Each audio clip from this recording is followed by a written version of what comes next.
Hello! Samahan niyo ako na pumunta sa Batangas ngayong araw para mag-take ng exam sa BSU. So, madami din ang nagtatanong, bakit ka mag-take ng exam?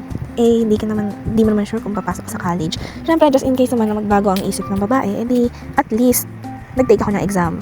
Kumbaga ay madami tayong kailangang gawin na plan. Hindi lang dapat plan A, kailangan ay may B hanggang Z. Dapat ganun ang buhay. So, ayan, binigyan ako ng candy dito ng isang kaibigan. Dahil siya ay nangangandidato bilang mayor, ano? Ay, president, hindi mayor. President! Dito naman is nakasakay na kami ng jeep. Sobrang gulo ng jeep. Siyempre sa city, kumbaga ay dapat paunahan kang sumakay sa jeep. Dahil siyempre pag naiwan ka, girl, mag-isa ka mag-commute. Or kaibigan mo ang mag-a-adjust para sabay-sabay kayo. Maghihintay ulit kayo ng another jeep.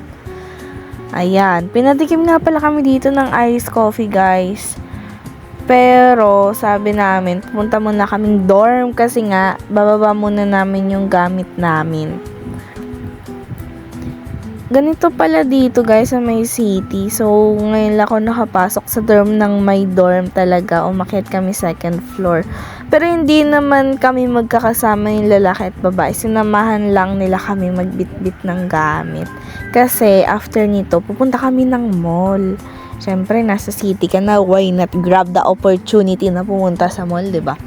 Yan, pumasok na nga ako dyan at talagang hindi ko inaasahan. Charing, inaasahan ko talaga na nandyan sina Opay. Yan, di ko alam kung saan ko ilalagay ang bag ko dyan. At pumasok ako, nakita ko si Opay. Hindi pa niya ako napapansin dyan nung una, kaya hindi muna ako pumasok. Pero napansin niya ako, ayan na, nag-carry book na. Ganyan din kami ka-hyper pag nakikita namin ng each other. Yan, si Bea may hi, Opay. Yan nga pala sina Ate Charmaine. Yan, tuwang-tuwa ang mga bakla. Kala mo talaga, kakakita lang naman nung kinahapunan. Yes. Guys, tips lang. Kasi 'di ba mag-exam nga tayo sa BSU ngayon. Tip ko lang sa inyo na sa mga future grade 11 dyan, once na tumungtong kayo sa stage kung saan mamimili kayo ng course nyo or mag-a-apply kayo for college, please, piliin nyo ang gusto nyo. Unlike me na hindi yun yung ginawa at inuna yung, syempre, pinagbigyan, ganyan. Yung ibang tao, syempre, kailangan unahin mo ang sarili mo when it comes to pagpili ng course mo dahil ikaw ang mag-aaral in the first place. So, kung nga ito is nagdadalawang isip pa, kung ano, magtatrabaho ba or mag-aaral, kasi kung pinili ko talaga yung gusto ko nung una pa lang, syempre mag-aaral. Pero syempre, 'di ba, bilang mga estudyante, minsan or kalimitan sa atin yung magpapaaral para lang mapagpaaral tayo is sundin natin yung gusto nila na maging kung ano tayo, kung anong course ang kuhanin natin. Kaya for me, ang gawin ko is magtatrabaho ko para course ko, pera ko. Syempre, ganun. Yun, dito nga nagre-reklamo na si Nerik. Kasi nga, hindi nila mahanap yung McDo. Walang McDo sa SM Batangas, guys. Dun sa baba. Kahit sinearch namin sa Google, sabi nasa ground floor, pero wala.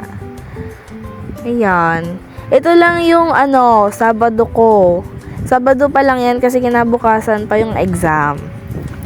Bago ako umalis, sabi sa akin ng lola ko nga pala, alam mo yung mga superstitious belief ng mga matatanda kapag mag-exam, yung kailangan bago ka umalis or pumunta dun sa school na examan mo, kailangan kompleto na yung gamit mo kasi bawal kang bumalik.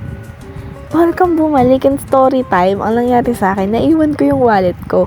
Wallet pa talaga ang naiwan.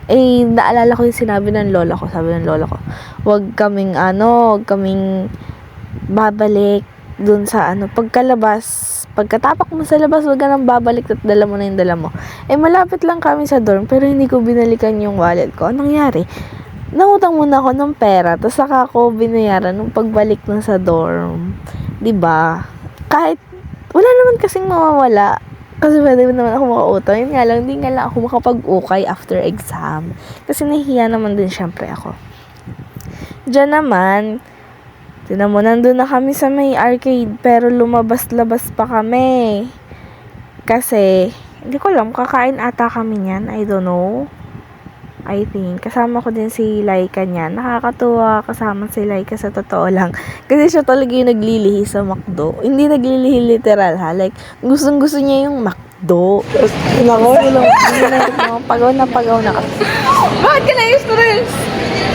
Pinatanggap ko lang McDo.